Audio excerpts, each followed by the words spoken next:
Yeah, done with my Oreo. Okay, good. Do we really know what happened? The brother did. The brother, that's what I thought too. I mean, that seems like kind of obvious. Hey, do you want to talk about death? Yeah. I mean, Murdery thingy. Which guy? Ooh, good question. Right. Welcome to Mystery Murdery Thingy. I'm Chloe. I'm Mario. This is the podcast about mysteries. And murderies. And mysteries. And thingies. Wow, we got right off the bat today. Go team. Yes. Right. Out of the fucking park. Oh my goodness. See, I don't know why you were nervous. We Shut got off up. to a great start. I get stage fright even though there's really, I don't know. We're not on a stage. Although my phone does sit on this like wooden pillow thing. This is a pillow desk. It's called a pillow desk. What comes up on Google if you just put in pillow desk? Probably this. This or not this? Probably this. Probably. Little peek behind the curtain there. But Merry Welcome. Christmas. Merry Christmas. Mer Chrysler. Happy first day of Kwanzaa. Kwanzaa, all the other holidays, or no holiday. Because, you know, some people But just this like is- being Jehovah's Witnesses. And This is- you get no birthday, which seems Yeah. kind of sad. But hey, that's your thing, you know. It's a That's your religion, so I have to thing. respect It's, it. your That's what thing. America is. My mom's had some kids in class who, like, they can't say the pledge. They can't celebrate their Christmas or their birthday. They can't celebrate any of the holidays with the kids. They can't, like, do the holiday stuff or, like, participate in the party. It seems kind of harsh, but, again, you know, whatever. Got to respect it. The follow-through, I think, right? Anyway, that's not at all what this episode is about. So, just to make that clear. But we are doing, like we said last time, a very special Christmas episode. So Mario and I, we're going to attempt to discuss the coldest of cold cases. The biggest murder case in America that's currently unsolved. Correct. Without a doubt. Oh, by a fucking mile. And you know already what we're talking about. But this is one of the crimes of the 20th century, in my humble opinion, right? I agree. So I thought we could kind of talk a little bit about the background. Obviously, we're talking about the JonBenét murder case. We are talking about JonBenét Ramsey today. Yes. And on this day, 22 years ago, right, in 96? 22 years ago, yeah. Yes. Which is also the There same was amount of time. A kidnapping. Right, between the death of John Ramsey's older daughter, Elizabeth Ramsey, to the death of JonBenét Ramsey. 22 years. I think there's a lot of weird coincidences in this case. There's a lot of weird shit about this case in general. It's very bizarre. It is. It is incredibly crazy. And A&E, yeah, we're going to talk about our sources. Before we talk about anything, we're going to talk about our sources because there is so fucking much out there about this case. I mean, we could research for fucking 20 years, and there's probably more things you could research than time has gone by since this crime occurred. It's insane. It is. It really is insane. It is. And there are people who are fucking obsessed with it. And I think we should talk a little bit about that kind of at the end. There's an entire subreddit dedicated to it. Yeah, it's the whole thing.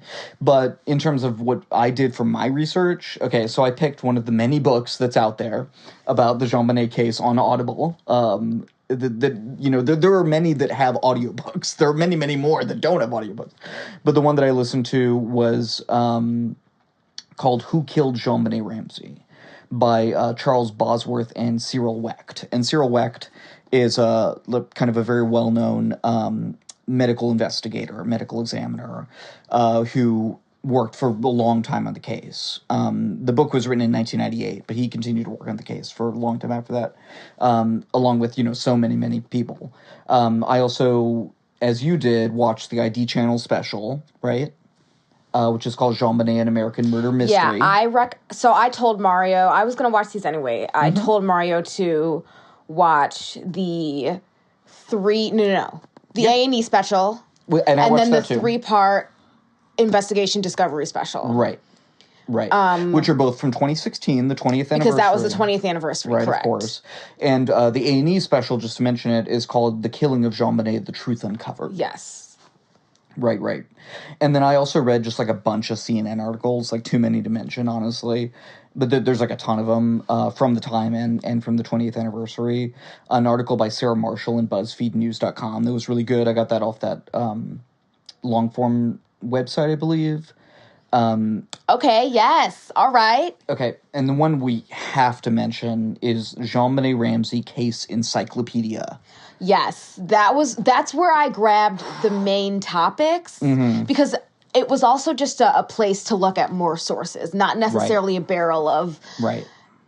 It was very well organized. Yes, it's basically a wiki, and it contains all of the information pretty much that you would want to know about this case. Yes. So it's fucking huge. Yeah. And we're going to continue to look through this. Obviously, this is a two-parter. Like, we're not going to do the JonBenét Ramsey case in one episode. It's not going to happen. Oh, my God. So we are kind of splitting it up. 3 hours later. Right. This time, we're going to talk about the cast of characters and the timeline. So we're going to kind of focus on those two areas. We're going to talk victims. But this is not a cast of investigators. characters. This is real people. It is. Thank you. Yes, because that is actually something that comes up a lot if you investigate this case. Is that very point from investigators, from family members, from the victims' friends? This case is so sensationalized. It from the very moment that it occurred, almost from the moment that it came out, right? It has been turned into a sensation. Whereas, entertainment, exactly. I mean, if you look at like the hard copy episode about it, right? Or the editor in chief of the National Enquirer talking about it on the A&E special or the ID Channel special, whatever it is. The media and a lot of people have not had the best. Because this crime happened in a very particular context as well. I think you have to remember, okay, mid-90s, 1994, O.J. Simpson trial. This case, at the time when it occurred, the JonBenét Ramsey case was compared all the time to the O.J. Simpson case. It was like, oh, this is another one of these huge media sensation cases all across the country. And the one that I didn't really remember, but kept coming up this. Okay. Was the Susan Smith case from July 1995. Go. So she actually, the weird thing about this is that she maintained her innocence for a long time. So she drowned her 2 toddler sons. Right. In South Carolina, right? But I think she initially blamed, she initially blamed, a black man. yes, which... She claimed it was part of a carjacking, but she, like you're saying, eventually admitted that was all fucking made up. And it's interesting, I actually remember a few weeks ago, not because I was researching, just because I happened to be reading it, an article about how when that's happened, it sort of tends to, what are the things you're afraid of? What are the boogeymen that you're going to first come up with, right? It kind of gets really deep into your subconscious, like when you don't know you're being racist, but you're being racist. Precisely. And there was no one on this earth who was not guilty of that. Exactly. So this case, I mean, it's fucking... It's probably going to remain unsolved for a long time, if it ever gets solved. I don't think it'll ever get solved. Because of that, partly, I think it is why it had such a big impact for all of the 22 years that event intervened between the crime occurring and now. And here we are. Every single one of those years, something has come out. Stories. It has never gone out of the consciousness of America. Ever. And here we are talking about it 22 years later, and it's fucking huge. So I could think of, off the top of my head, 7 reasons why, this is such a big case, why it's had such a huge and long-lasting impact, right? So just to give a little bit of context. The obvious ones is the victimology. Of course. So JonBenét was a beautiful 6-year-old girl. And we'll talk about her in a little more detail beauty pageants. A little while. Yeah, later. Yeah. I'm sorry. I didn't mean to interrupt you. Keep going. Sorry. No. What were you going to say? So I just kind of listed them. So I was just going to kind of go through them. So definitely that. She was young. She was white. She had standing in the community. Her family was rich. She was beautiful, and to me, this plays into the concept of the lesser dead, right? Because JonBenét is the greater dead. I feel like she's the greatest dead. I feel like this always comes into our conversation. It's something that reoccurs in victimology constantly. There's a natural sort of casting, right, in the sense of a caste system of victims in the wider consciousness. Whether you know it or not, right? Exactly. And we all do this. I think that's yes, exactly, what we have to realize, right? And unless you isolate it and bring it out and talk about why this is and what's really going on here, we'll never resolve that. Now, that's not to say anything about JonBenét, obviously. Like, the fact that she was a young, child who died is enough to make this an enormous case. We don't need all that other stuff, right? It's not like we're trying to lessen her death either. However, but we have to see this case in the context in which it is. This reality star lifestyle. Totally. But some of the other things that I think contributed to just how enormous this case is and has been, how bad the crime itself was. Yes, the brutality. Grotesque, brutal, bizarre. It's not something that's simple. No, it's not just that the 6-year-old girl was killed. That's bad enough in and of itself. But the way that it happened, again, we'll get into this in some, specificity. And of course, the quote baby beauty pageant issue surrounding this. Yeah. So when the crime came out, that's a whole other that controversy. became a whole other thing. Exactly. The parents' actions. And this is the JonBenét Ramsey case is one of the main reasons that child beauty pageants have become so popular. I guarantee you, Little Miss Honey Boo Boo getting her own reality show on TLC. Well, none of that fascination with beauty pageants, I don't think would have happened without this cultural impact. Very, very true. But I think we also have to remember that it was extremely popular before this. It was just very underground. We didn't. It wasn't. It didn't have the wider consciousness, but it was there was a in community. Almost every size, a town of any good size. Right. There was a community. Hugely popular before. There was a community, but now it's even more spread out. Of course, yeah. The consciousness of it just blew up after that, and because of this case, for sure. So again, what the parents did, how weird it was, all of this stuff. The police and the investigation. There's so much just about that. It was totally botched. That's how a lot of people see it, for sure. That's so incredibly frustrating. Yeah. Another reason why it's not just there's so many unanswered questions, is that there's questions that could have been known, that should have been known had this gone how it was supposed to. And there are sort of mysteries within mysteries about this, right? Exactly. Why was D.A. Hunter why did he act this way? Was it because of this? And all these conspiracy theories, it's just it feeds on itself. Are the Boulder police covering something up? Right. Is the DA covering something up?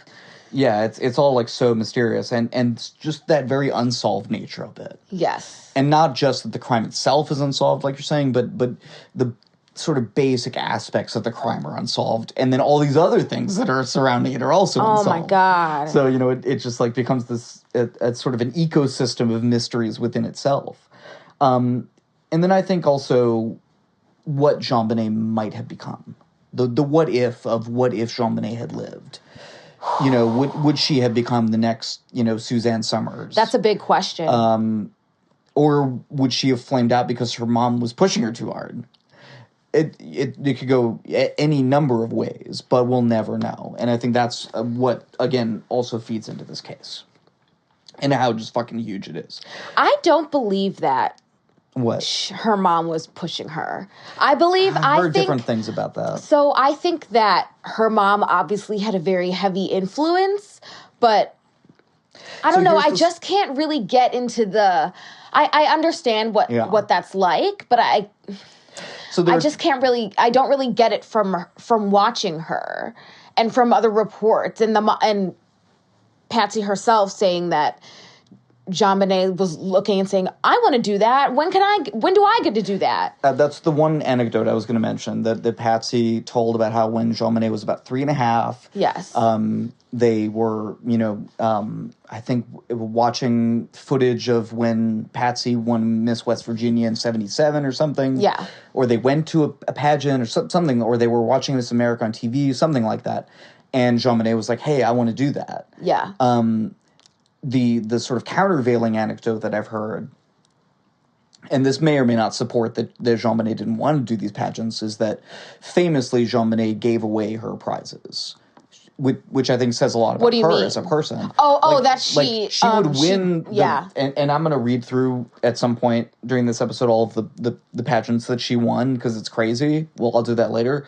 But famously, she, in some of these pageants, would take off the tiara, right? Take off the sash. Yes. And give it to a little girl or maybe a little boy who didn't win. Right. And I think this says, she was like such a giving person. I think she's but just... also, was it just because she kind of didn't care about it? That's what some people say. I guess you can... That's what some people say. What do you think? I think it's kind of impossible to know, but I think clearly she wanted to do it to some extent, right? Because, yes, when you watch the performances... and just kind of like the number of ones that she did. I mean, it seems like she must have had some interest in it, right? But then how much does a 6-year-old really determine what they do with their life or what they're interested in? I don't really know. So I'm not sure. Okay, so just one other thing before we start getting into kind of the who's who, the meat of the episode. I just wanted to read this. The what? The meat of the episode. No pun intended. So I just wanted to read this kind of longish quote from the Sarah Marshall article on BuzzFeed, because I feel like it was just a really good encapsulation of why this crime has had such a long-lasting impact. Okay, so quote, throughout the media frenzy surrounding JonBenét's murder, Americans did their best to invent a story that forced her death to make sense and gave her a role as an angelic symbol of all that darkness will take from us, if we let it. A society can't be sure of its skill at enforcing order and defeating monsters if these monsters do not claim the occasional victim. Deprived of a trial, deprived of a verdict, deprived even of a coherent story, the American public has had no way to turn the horror of a child's murder into the beginning of a fairy tale, which is why the desperation for an end to the story still remains. Yes. Close quote. Yes, it's a story. Exactly. But we're also so detached from it. Because we feel this need to allegorize the news. It's always. Exactly. It's not something that happened to a person. It's a story. It's a thing from which we can all learn. It's a lesson. It's not just, kind of like something that happened in someone's life. Like it would be if it happened to you. It's never the news if it's your kid, if it's your right? life, yeah. If it's your life, right, exactly. So, yeah, we definitely, in the spirit of this podcast, right, should continually be talking about that, right? The humanization, the empathy that we can have for all of these people. Yeah. Especially whether they were blamed for something, whether they're purely a victim, whether they're a bystander, or however much blood they may or may not have on their hands, each of these people is a person and deserves some measure of empathy from us. Especially in a case like this where it's so easy to be caught up in the sensation. Mm-hmm. And I'm not going to sit here pretend like we're not caught up in the sensation, because that's exactly what we're doing right now. No, that's why people do shit like this, right? Because we're interested in it. It's fascinating. Okay. But we want to do it a little bit different. A little bit different than the Craven, we're not the Inquirer, at least. JonBenét Ramsey was a nice 6-year-old girl living in a rich, rich house. She was. That house was fucking nice, too. 15th Street in Boulder, nice block. And the house, and this actually comes into play, in the crime, right? Because their house had, 15 bedrooms? No. At 15? well, it at least had 15 main rooms. I guess that's what they were saying. I remember them saying at some point that it had 15 rooms that they would have to search. Maybe not bedrooms, okay. but it was a mansion. It was a legitimate mansion that they lived in. And, you know, this is right because John Ramsey was pretty rich in 1995 or 1992 when they moved there. It made sense that he was... I mean, to me, he was the head of a graphics company, right? Access Graphics. Access Graphics. So let me take just a little step back and give just some highlights of information about John. So John Ramsey, right? Naval and a private pilot. He was super into flying. That was like his main interest. Yeah. If you got him to start talking about flying and pilots and stuff, he would be your friend.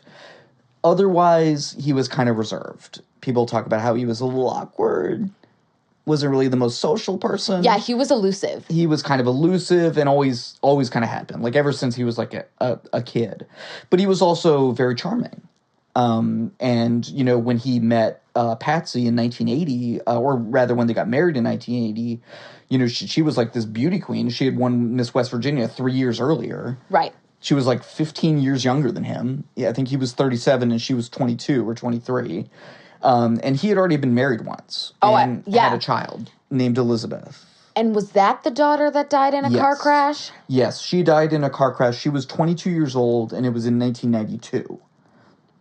Okay. Yeah, in 1992. She was 22. It wasn't 22 years before this happened. I don't know why I said that earlier. Okay, and John was also, like, really, really intelligent, right? Like, super, super smart. Like you were saying, Access Graphics. He got really into computers and software, like, early on. Exactly. That's what I was trying to say earlier, yeah. Yeah, definitely. It like, made sense that he had this huge net worth because that's where the money is. That's where the money still is. Yeah, and like a lot of business people, he sort of made that large amount of money by being bought out.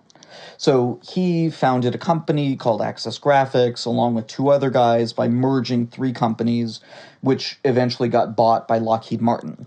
Lockheed Martin, super huge company, big defense contractor. And in the year before this crime occurred, right, in 1995, Access Graphics actually did $1 billion in sales. Right. And they had a big party. It was in the newspaper. Yep. Big cake that said $1 billion in sales or whatever on it. So it was a huge, huge deal. And the family had moved from Atlanta to Boulder for the business in 1992, the year after JonBenét was born. So just to kind of like round out his story a little bit, right? It's all kind of come full circle for John. He's not wealthy anymore. He still worked with planes, though. Yes, he works at least in 2016 for this private, airstrip. So yeah, I mean he's doing fine, I'm sure, but he's kind of like renting a house. He's not wealthy anymore. And he actually unsuccessfully ran for Congress in 2004, which I thought was kind of interesting. He actually didn't do that bad. He got 26% of the vote in the Republican primary. Okay. Which is not terrible. That's legit, whatever.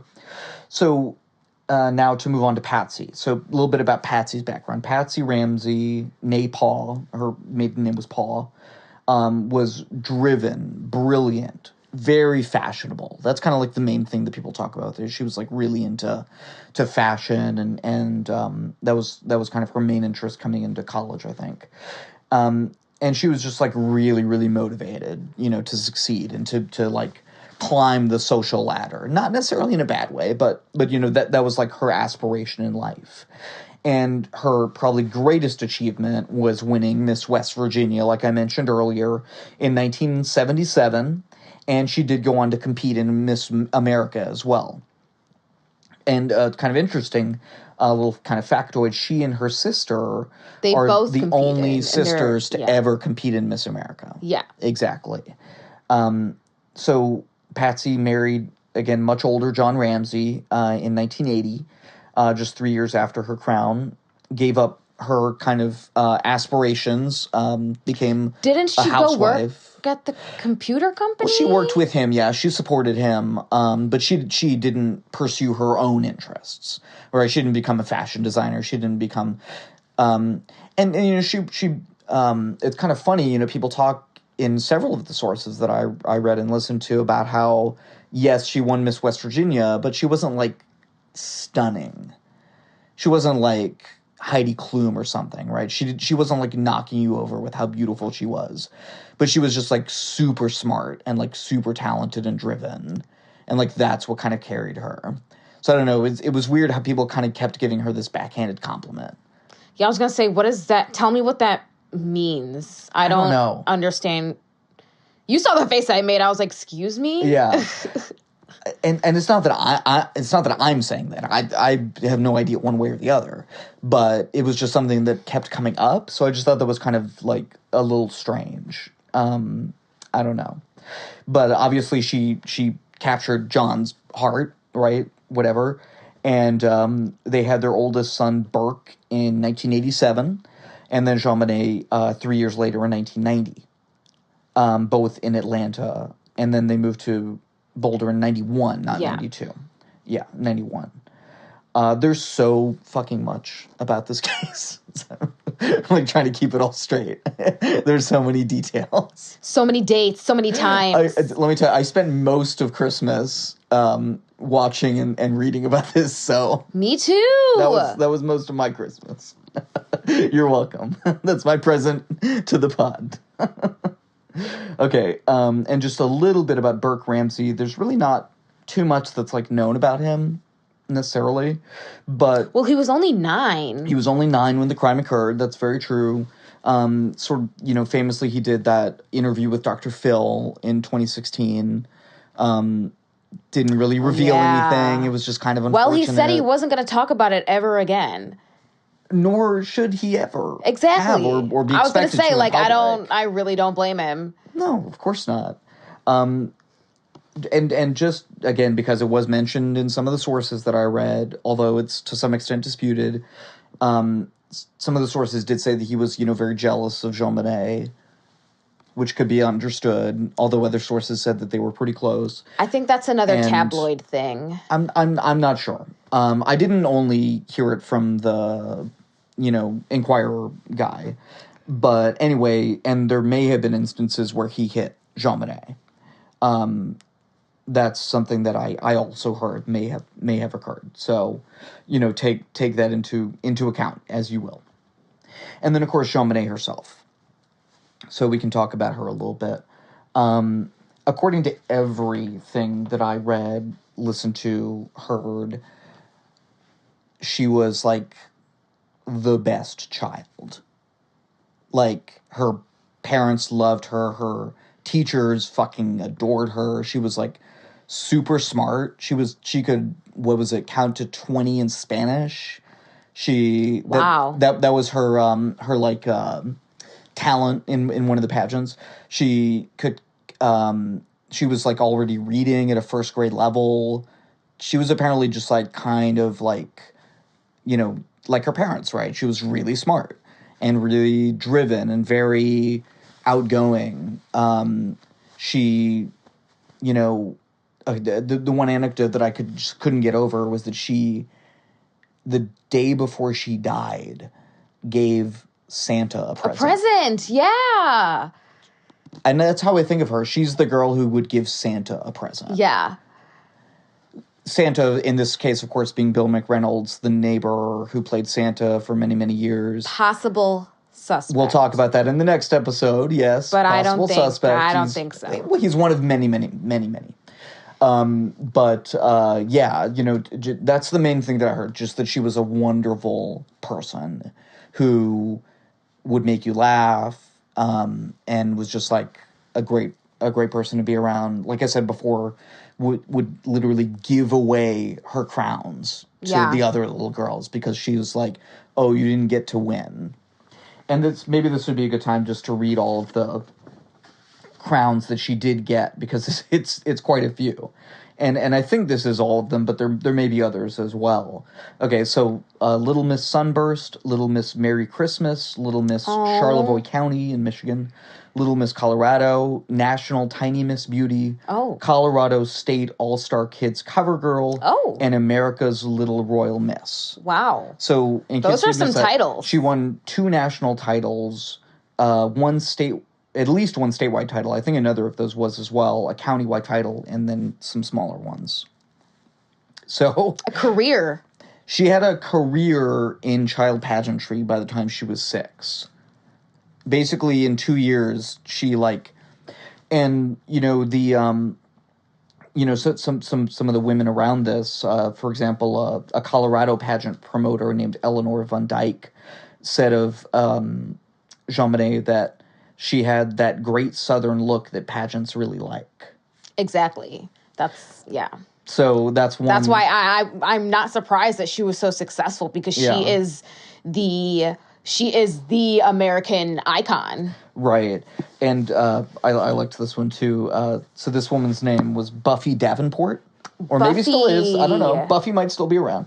The publisher of a magazine about these kind of pageants said JonBenét was, quote, a natural, a real dynamo, close quote. And if you watch the footage of her, yes, there's some that people, say, and I think rightly is kind of disturbing in a way, because it is very oddly sexualized in a way that's obviously inappropriate in the context of everything that happened afterwards. It's just... But if you watch her do these things, she's a natural up there. She obviously is extremely comfortable in front of a crowd. But yeah, I mean, I don't know what else, to say about JonBenét necessarily. I mean, obviously we'll keep talking about her through these whole 2 episodes, right? She's the presence looming over everyone who deals with this case. And the police had her picture on the front of every case file in one picture that I saw. Oh, wow. The investigators and people involved in this case, some of them have her picture on their desk for decades after this crime occurred.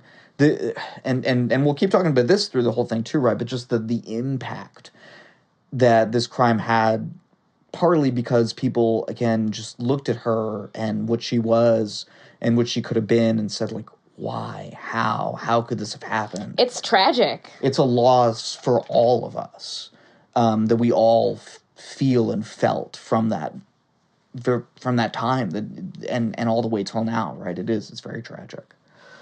And we can never lose sight of that, as some of it does get sensationalized, right? Okay, so let's move on to the timeline. Okay? And this is going to be what happened the day before the crime, the day of the crime, and then just a little bit of after. And then we'll get into everything else. Okay, so are you going from Christmas Day or Christmas night? Christmas Day. Okay. And I wanted to talk a little bit, just in general, about Christmas at the Ramseys. Yeah. Okay. So, Patsy Ramsey talked about this as somewhat of a regret looking back, in that there were so many people in and out of their house all the time during the holidays. Right. It was a big deal. They had huge family celebrations. There were Christmas trees in every single room of the house. It was classic American Christmas. I believe they had 5 Christmas trees in their house. Yeah, I'm not surprised. 4 or 5. Again, this was a mansion. And, okay, first of all, Patsy Ramsey was famous for spending way too much money on shit like this. All the time. And she kind of could. But she went all out. And the one thing that really struck home for me about this, and said just how huge a deal Christmas was at the Ramseys, the year before this happened, the crime occurred, I believe, they did a video. Yes, for the Boulder Historic Tour of Homes. Oh, it's really and weird. It is cringe-worthy for sure. Early 90s kind of shit, early to mid 90s kind of shit. And with the way it like pans and like the dissolves, it's like, oh my God, it looks so bad. But anyway, they did this video for this historic tour of homes, and they had, like you're saying, like a couple of thousand people go through their home. Yep. In the days before Christmas, and Patsy feels that then maybe, the eventual perpetrator was scoping out the home during that time, and who knows? It's certainly possible. Of course, if some of the theories of the case are true, then it's not at all possible. But I think we have to keep an open mind through all of this. But yeah, just Christmas was a huge, and obviously it's been tainted ever since, which is the unfortunate other side of that coin. Oh, wow. And this actually weirdly just reminded me of and I don't remember the name of it, but there's a particular bar in Austin, Texas, where I lived, before moving back up here to Illinois, that is always set up like it's Christmas. And I heard it's because the owner's husband died at Christmas. And she just like couldn't bear to take down the stuff. So it's like always been Christmas. So it's like kind of a depressing bar. But anyway. Okay, so now let's actually talk about like 1996. So this is December 25th, 1996. The Ramseys, as they always did, had a big party for Christmas. Yep. Where Santa, Bill McReynolds, was, like that's we said, where JonBenét. she gave him a gift. And the gift she gave, it's interesting. The gift she gave him, it was like a little vial of glitter. Yes. And she said it was like stardust. Yeah. And he apparently has several of these that she had given him. Oh. And he gave one to Patsy, and before they, kind of had their falling out amongst all of this, right? And but I think that particular one he's kept ever since. So yeah, just again, people, and it comes up over and over. People take things away from this occurrence, from this crime, from this tragedy, and keep it with them. The gravity of it stays with them in a physical, like real way, for years and years afterwards. Yeah. Okay, so back to the timeline. Okay, so they have this party with the kids and all this stuff. After that, the evening of the 25th, they go to a party at the neighbor's house. They have food, blah, blah, blah. They Fleet and Priscilla White. Right, at the Whites, exactly. They're very good friends, the Whites. Just across the street, I believe, right? Yes. Yeah, just across the street. And then they come home at about 9 p.m., according to their statements they would make later, at about 9 p.m., and JonBenét was already asleep. Yes, they say that everybody goes right to bed. Not exactly. So they say that JonBenét was asleep already in the car. Yeah. And that they just carried her up to bed. And that'll become really important later. What John said was that Burke was working on a model that he had gotten for Christmas that day, and that he refused to go to bed until he had finished working on it. So he helped Burke finish it, and then he and Burke went to bed. Okay. So they stayed up a little bit, and then, but in fairly short order, everyone was asleep. Okay? And then, as was her normal practice, Patsy Ramsey came down super early in the morning at about 4:30, 4:45 a.m. Okay, before 5 a.m. to make coffee. And because this was kind of her morning routine, but also because the Ramseys were going to go visit the other they had a Ramsey whole other day family planned. in Michigan. Yeah. They were going to take a plane to Charlevoix, and obviously that didn't happen. So Patsy comes down the stairs. These are the back stairs where you wouldn't necessarily know that the family would be. Correct. Unless you knew their routine. This is where the ransom note was found. Exactly. So, Chloe, why don't you tell us a little bit more about this ransom note and just how fucking weird it was. So, not a normal ransom note by any means. There's a lot going on in this ransom note, and it was one of the only clues left in that area of the house. Mm-hmm.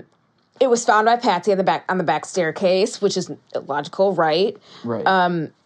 And one of the things that investigators noticed was that it was really long. It was way longer than it needed to be. It was like 2.5 pages. Right. And they found that, so they did like an ink and paper analysis, and they traced it back to a pen and paper that ended up being in the house. Right. So that, I mean, you can say whatever you want about that. You could say that an intruder came in and used the pad and paper that was there, or it was Patsy that used the pad and paper that was there. And basically it comes down to one of those two choices. And the weird thing as well about that I didn't know if you had seen was that a first attempt at the note was started on that same pad.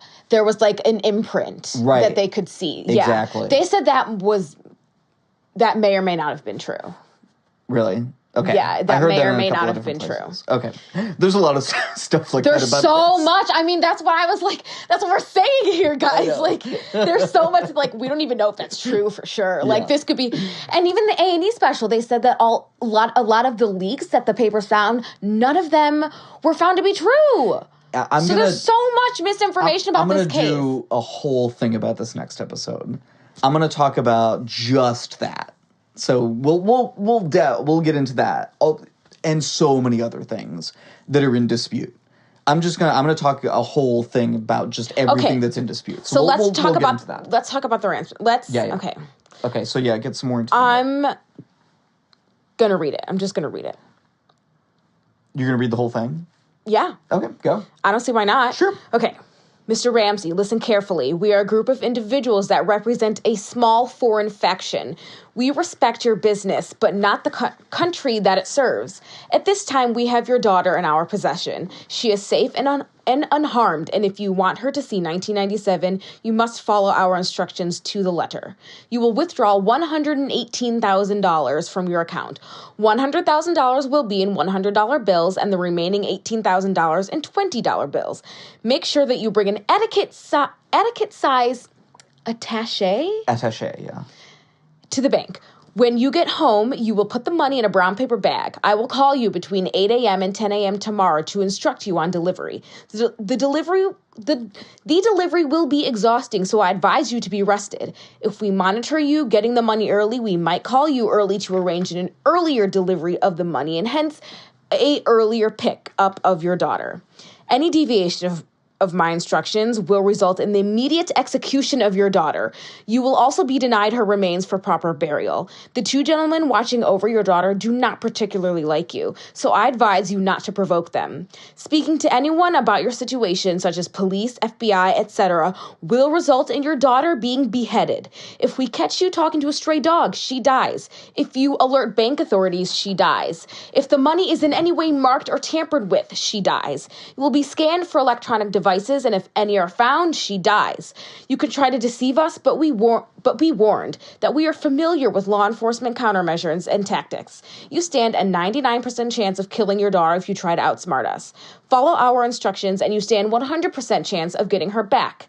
You and your family are under constant scrutiny, as well as the authorities. Don't try to grow a brain, John. You are not the only fat cat around, so don't think that killing will be difficult.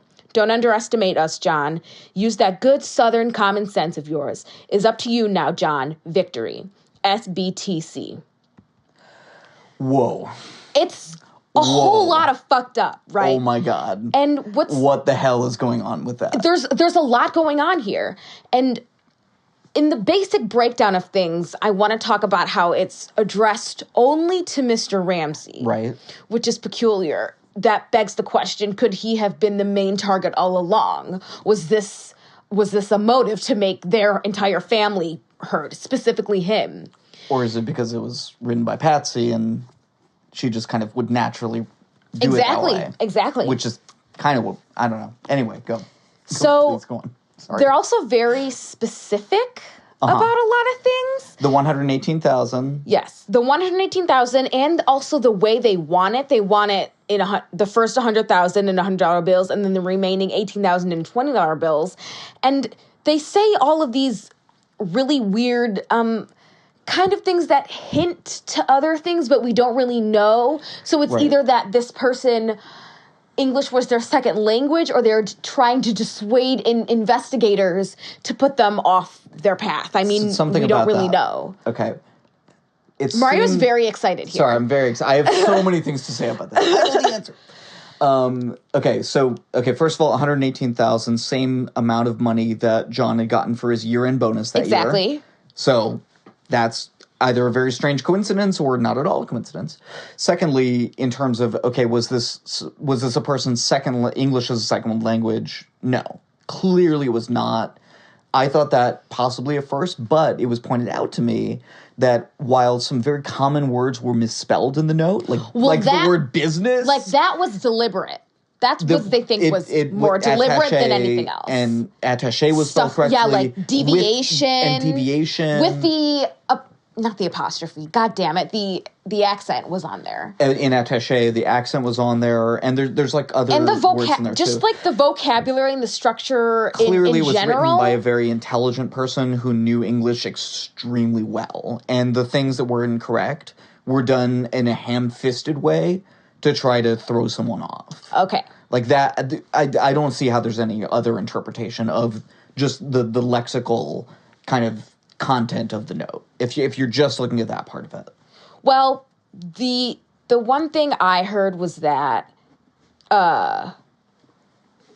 they may have had a problem with their S's because business and possession were misspelled. Like, one had like two S's in business, but possession only had one S. We're supposed to have two, and something like that.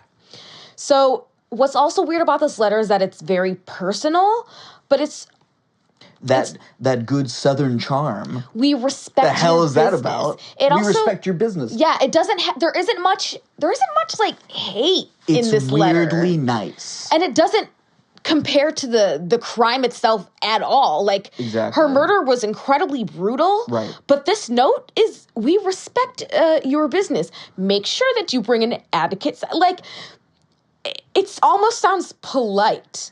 Which, according to investigators, especially Lou Smith, who we'll talk about next episode, said this is absolutely not at all the way in which any other note like this. It's extremely different from a regular ransom note.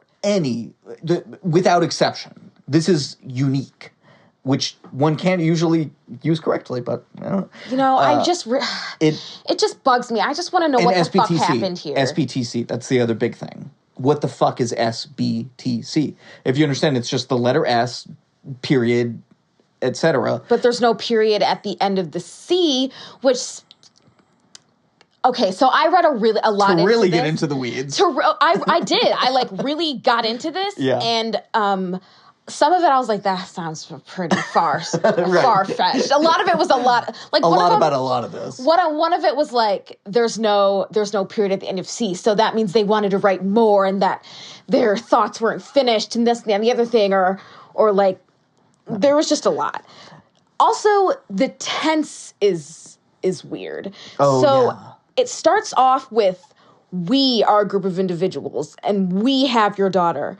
Then it goes, I will call you, but then it goes back to we, and it goes to I, and it's very, I don't know, Yeah. it's just not thought out well. And then there's the question of, but not the country it serves. Are we looking into this too much, or is that person somehow against capitalism, or were they just against the wealth and the Ramsey lifestyle, or were they against John himself? Did they think his company served the country somehow? Does this have to do with the company at all? No one fucking knows, right? Right. And what was also pointed out was that a small foreign faction is not a construction that anyone involved in that sort of thing would ever use. To describe themselves, right? That's not a phrase that any person would ever use to describe themselves. It's usually, we are blank. Right. We are blank. Yeah. This is, and they get to the point. It's not 2.5 pages long.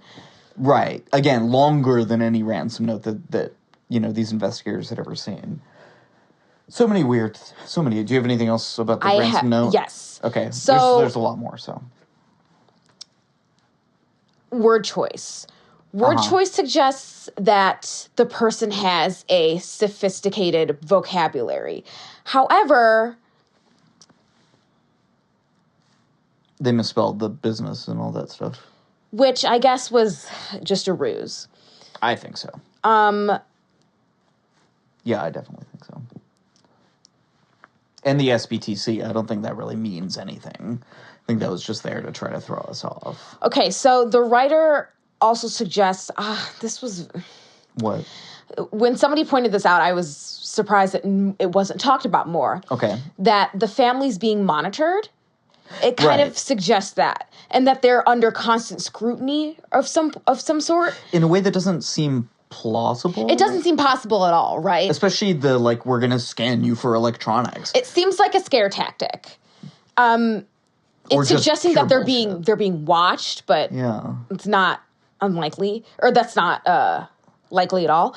But what a lot of handwriting experts, we could also go into a whole other thing on if that's reliable or not. That could be a whole episode. That could be a whole fucking episode.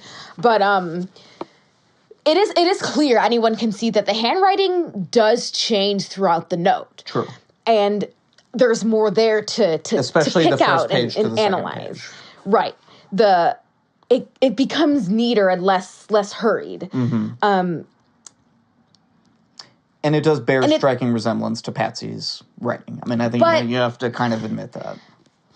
Not in a way that's dispositive. However, the A&E investigation said that was untrue. That John Ramsey said it himself, that the handwriting, nobody ever said anything about it being matched to Patsy's handwriting at all. That was not true at all. Well, I mean, they did, because handwriting experts analyzed it, and some of them said that it did. So I don't. Well, that's what he's saying, and that's what the investigation from A&E is saying. The A&E documentary was so clearly biased. It was pushing the intruder theory pretty hard. It was essentially produced by John Ramsey. It was as if it were. I liked it. I thought it was. It brought really up good. some good points, and it did give it a different perspective, and it changed my mind a little bit. But clearly, it was extremely biased. Of course. Like a lot of them are. That's sure. The big not that issue the ID here. channel one wasn't either, but not as much in the other way. But it definitely was to the other way. Again, you can get so into the weeds about these. Now we're debating A&E's perspective on the JonBenét Ramsey case. I know, right? Jesus Christ. Do you have more, or should we get back to the timeline? Let's go back to the timeline. Okay, so let's hit play again. Okay, on this little scene, right? Just to remind you, Patsy Ramsey came down the back stairs, found the note. She reads about halfway down the first page to where it says, "We have your daughter." This is what she tells investigators later, and she freaks out, right? Obviously, like anyone would, and she runs to go check on Burke. That's her first thought, right? Okay, he's fine, but obviously JonBenét not in her room. And a weird thing that I just want to mention: Burke stays in his room the whole rest of the day. Apparently, he told investigators he didn't leave his room the whole day. He also said that he. In the interview, he never really talked about how she was dead. No one told him. Yeah. Even after they found her body. Yeah, they were him. Yeah, the investigators were like, does he know that he never really... Well, he never said that. I want to make that very clear. Well, Burke, it just alluded to that. Right. But Burke never betrayed any knowledge that he shouldn't have known or anything like that. When he was interviewed, but it did seem strange that he would have just stayed up there and all that. It was a weird thing. So Patsy alerts John, who then kind of reads through the letter more thoroughly. Patsy calls 911. The 911 call, if you've ever heard it, it's probably one of the more famous 911 calls of all time, is very kind of strange. It's not as strange as the note, right? But yeah, it is very weird. Thoughts? So, I don't know. Some people think there can be additional voices heard, but I don't buy it. I don't buy it either. I've heard those clips, and it doesn't. I think they're reading too much into things. I think that's another, definitely reading too much into things. Yeah. But her phrasing is kind of strange. But again, I mean, I don't want to tell someone how to, react in a that's situation. That's what I'm saying. I know you it inevitably always goes straight to that. You can't ever, with John and Patsy. You can't ever... You can't predict how you're going to act when something this tragic happens to you. And that's why I freaking hate it when people pull up the argument that they were acting wrong and that they weren't doing what they were supposed to. Although, I'm not going to sit here and pretend that it wasn't weird that they didn't talk for, months. They didn't have a sit-down interrogation for a while, right. But they went on national television. Right. I don't know. I also think they had a lot of people around them telling them what to do. And that's what they say. Yeah, like John Bynum and stuff like that. There's just, I hate when people say that. Yeah, Their reaction and sorry is if we're talking about stuff and not explaining it. But I mean, this case is so famous. I feel like we can kind of assume a little bit about it. Yes, people say that the Ramseys didn't act correctly. They didn't grieve properly. There wasn't enough crying. They were too... Because John didn't cry, even after he found his daughter and everything. And, I don't know. Anyway, okay, so they call the police. The police arrive, obviously, about 7 minutes later. And, the note had mentioned wait for a call, right? We heard that earlier.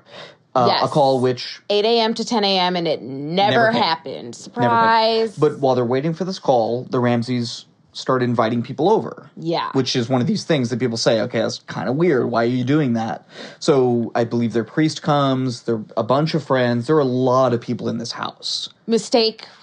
Big Red mistake. flag. Big mistake. Not good. The police should not have let this happen. And then... come on. And then they left. Yeah. And then, okay, so the call doesn't come, blah, blah, blah. They're like, okay, well, we're going to go start looking at some other things. They still assume it's a kidnapping. There's no question at this point as to whether or not it's a kidnapping. And, the police all leave, except for one officer named Officer Arndt. Officer Arndt was... Linda Arndt. Linda Arndt. It was... By all accounts, Linda Arndt was a bleeding heart. Yes. She was all about victimology. And she was kind of early on in this, right? So her whole perspective on this, on that day, was how can I take care of John and Patsy and make them more comfortable and console them. And I think she's one of the reasons why, they weren't kind of interrogated at that time, as would normally happen, because that's what usually happens in cases like this. Well, she also didn't have the experience. True. And she should never have been put in that. And actually, one of the other officers she said shouldn't have been put in that position at all. She should never have been put in. It was extremely unfair to her. As a green officer, she had never worked a kidnapping case before. Right. She didn't have a murder background. She was in Boulder, Colorado, which had about one murder a year during this period. This was not something the police were set up to deal with well, and they, kind of dropped the ball. And, okay, so this is the craziest thing, right? Okay, so all the police leave, Linda's there, Linda Arndt, the officer's there. Oh, my God. And she says, okay, hey, John and Lee, I think it was, hey, why don't you just look around? Just look around the house. Anything that looks weird, just... And I think she was just trying to keep them occupied, right? Because, again, they just assumed this was a kidnapping. Okay? And obviously what happened. They find the body. Well, John goes down, they go down to the basement, and although the police had previously searched the house... Which is so mind-blowing to me. Not well, obviously. And there's even a crime scene photo of the door where her body was, and they just never opened it. I heard, again, this is one of these things where, know if it's true or not. I heard from... Somebody told me. I heard from Auntie Sue. Right, that the door was stuck. And that's why. They tried it and it was stuck.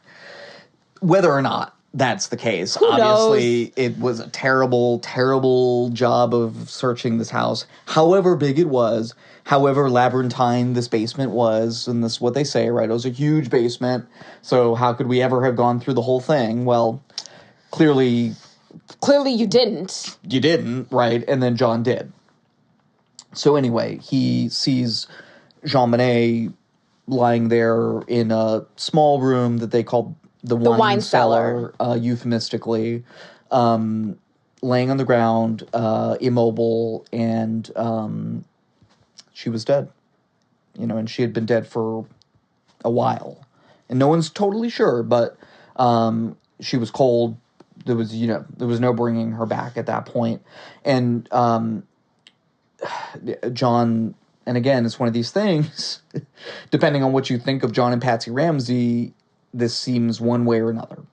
So I'm just going to say, he carries her body, picks her up, and carries her upstairs. And yes, that destroyed evidence. Mistake. Yes, that was detrimental to the investigation, for sure. But is that John's fault? That's the more difficult question. That is a difficult question, but again, it gets to your theory of the case, which we'll get to in the next episode, but everything is always painted by how do you see this? Do you suspect him or do you not suspect him? I see it as, even if he knows what happened and had something to do with it, your child is still dead on the ground. So you're going to have a natural response. Yeah. Yeah. No, you're right. This is one of those times, I think, where... And I do not get psychopath we vibes out of the Ramseys at all. Which is what everyone keeps saying, especially their investigator that they hired on the A&E special. Just that, how could it ever have been these people? I see that, yes, I understand. They don't fit the type. They don't fit the profile, for sure. But... we have seen instances throughout history, where people you don't know, and then they do. I mean, fucking... But together... The stranger beside me. I mean, just look at Ted Bundy. He was working and intimate friends with a crime writer... yeah. ...for years, and never knew. Or the people who have a wife and family in the house, and they're killing people in the garage. Oh, God. I mean... these things happen. Again, we don't want to be, overly cynical, but we don't also want to be overly naive, because the world is the world. And parents kill their children. I'm sorry, it happens. It happens every day. Unfortunately. I wish it would. It literally turns my stomach to say that, but it's the truth. So... however much we want to read the best intentions into John's motive and motivation in doing this, it always has to be in the back of my mind, at least. But what if he's the one who did it? But what if he knew the body was there? But what if he did that because he knew that it was going to mess with the... I don't know. That's again, one of these reasons why this case leaves one so unsettled. It's so frustrating. It is. It was kind of a creepy Christmas this year. And I believe, although I can get into some details here too, about the body, JonBenét's body, about what happened, about the state of it, or did you want to get into that? So I, again, really, really looked into this. Uh-huh. And... there's a lot more to it. And can I just say one thing, to note it? Okay, so in terms of the timeline here, right? Okay, so her body is brought upstairs by John. Yes. It's laid down in the room. John is, hysterical. Patsy's hysterical. The police all come back, of course. They all immediately come back and rush to the house. JonBenét's body is then moved from that place to in front of the Christmas tree in the main room, at which point it is covered by both a sheet and also by a sweater, which also shouldn't have happened because that contaminated evidence. And her body may have been lying there until about 8:30 p.m. when the medical examiner came to do the initial investigation of the body. Oh, wow. I mean, that is definitely the case. Like, the medical examiner didn't come until 8:30, but we don't know. Maybe some of his assistants came at about an hour and a half after the body was found, or maybe nobody examined the body for a further 7 hours after it was found. But it's one of these things. Is that a whole gap of time that we don't really know?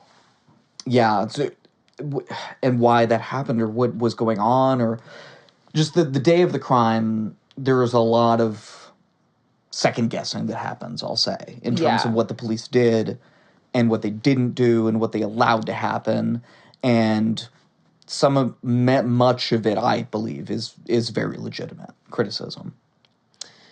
So, like we said, this is not a light case. So, JonBenét had been... So, okay. It's very uncomfortable. She died... Let's just say at the outset, like, this is... You know how last podcast says, like, gold star stuff? Like, this is gold star stuff. Yeah. Because this is really bad. So... She died of two main types of injuries. One, asphyxia from strangulation, and the other, blunt force trauma. Mm-hmm. Now, there is a... She had a fractured skull, yes. Right, there but is an 8.5-inch wound.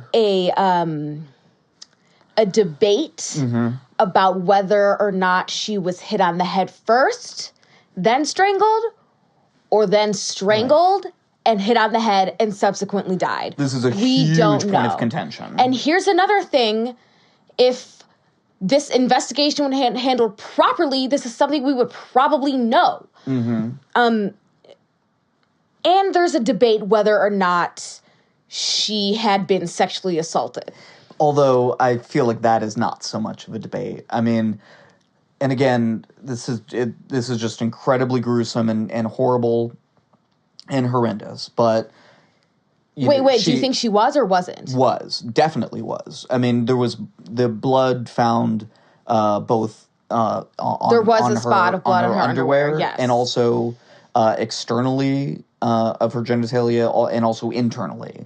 Also, her hymen was destroyed. It was missing, which there's not really another way that could have happened. I didn't know that. Yeah. If you listen to the audiobook, you get all the gruesome details. You don't want to, but you do. And it's again, and I feel like anytime anything like this comes up, we always have to say, you know, it's not for any other reason other than we have to understand exactly what happened. To get justice, to get some kind of resolution to horrible things like this, we have to understand exactly what happened. And part of that is understanding the gruesome details of what happened to a person's body. And it's not to dehumanize that person, but it's to honor them in a way, to understand what really, you know, truly this person went through before they unfortunately died. And it just breaks your heart. But no, she clearly was. The big question that no one can really answer is whether the sexual abuse occurred prior to that night. That's the big question.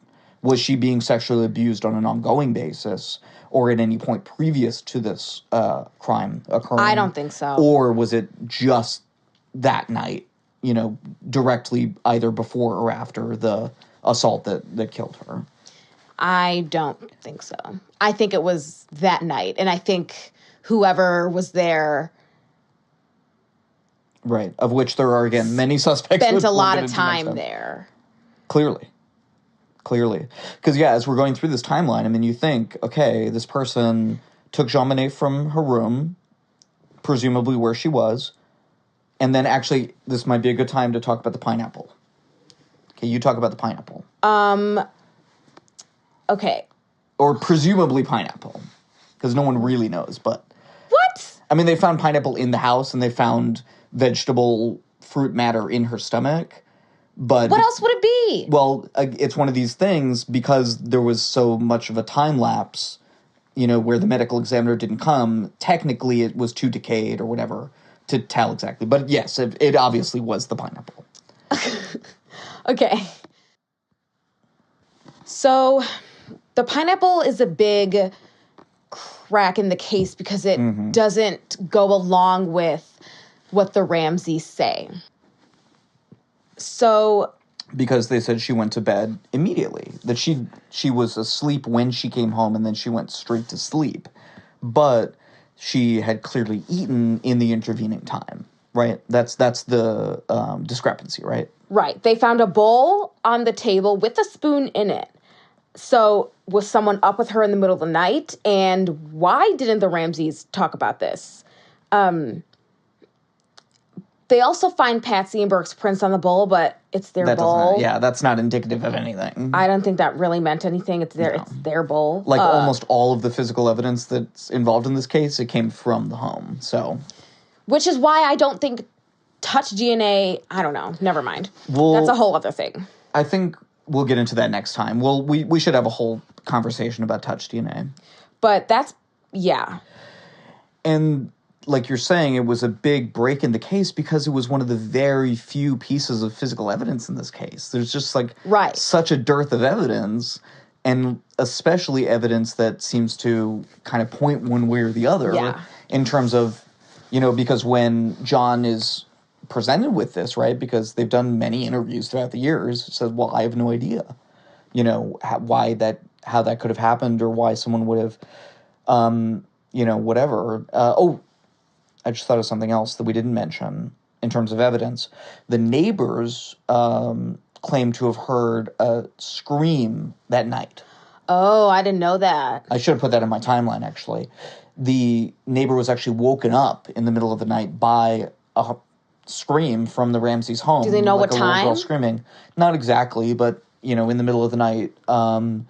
And they said, or the woman said, okay, maybe we should go and take a look at it, but talked it over with her husband, and they felt like, well, the parents are home, they'll take care of it, we don't really need to do anything. And then they told the police about it later. But it does beg the question, if the scream were loud enough to wake up the neighbor, then why didn't it wake up the people in the house? Or were they already awake? Didn't hear it? So... it's one of these little things, that... And there's so many of them, There's so many of them, and... There's... Who even knows? Maybe it was a fucking cat. I don't know. But, you can latch onto these pieces, little things, because there's so few of them. And, but people, from that moment on, people have and did. This was an immediate media sensation. Oh, my God, for sure. For sure. It definitely changed the course of true crime.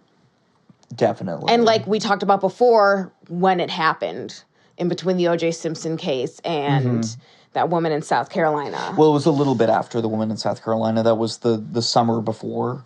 And then the O.J. case was 2 years before, but of course the trial went on for quite a long time. Yes. So, I don't know, it might have still been ongoing at that point. But, yeah, and I think the thing we should also not forget that I heard over and over again in researching this was the effect that this had on the Boulder community and how traumatized the people were, especially, and again, it just breaks your heart, her classmates, JonBenét's fellow kindergartners. It's scary because, first of all, no one really knows what's happening. So there's a possibility that the people who you know and love are killers, or there's a killer on the loose. And not only that, but you have Patsy and John going on CNN saying one thing, and then you have the mayor going out and telling people a different thing. Oh, man. And who knows who's right, That's right? also another, yeah. And this is all, and we're almost wrapped up here. We're, over an hour already, but that's something we'll definitely get into next time is the competing, kind of theories of the case from the very beginning, how there wasn't fucked up teamwork. it was. There was no teamwork. Everybody was against everybody. So it just becomes a big kerfuffle. And especially a kerfuffle. The re-examination and criticism of what happened at the crime scene on that day, especially not securing the crime scene, allowing John... I didn't even mention allowing John to leave the home for about 50 minutes, I get also the mail. heard that wasn't true. Maybe that wasn't true. I heard it not just from the A&E special, though. I heard it from a couple other sources. Okay, but even without that, allowing, John to search the house unsupervised. Yeah. Like we said, leaving the one officer there, not questioning the kidnapping theory from the very beginning. Just all of it. It was bungled. It was bungled. Bungled. Yeah, I don't know. But, yeah, whatever happened, the kids, the parents, they were terrified, traumatized. Kids couldn't sleep, not in their parents' room for months after this happened. Oh, man. It had a really, really big impact on them. And partly because of who it was, too, I mean, it wasn't just some kid, it was... Right. JonBenét, this singular person. All right. Yeah, I mean, we could go on forever, but I think that's probably good for one episode. And then, like I said, next time we'll get into more of, the investigation, the suspects, our thoughts on what happened, the wider, kind of impact of it on our culture, just all of that. So, yeah, thanks for listening, guys. Yeah. I also think we'll save our weekly weird shit in the news for next episode. Yeah, I think it seems inappropriate. So, Okay. yeah, hope y'all have a great rest of your week. Yo, and, we would love it if you would follow us on Twitter, on Instagram. Please. This seriously helps us out a lot. Give us some stars on iTunes. Right. Please comment, rate, subscribe, all that good stuff. We got one more comment. Go team. Not just your brother now. Also a different guy. God bless. God bless us. Everyone.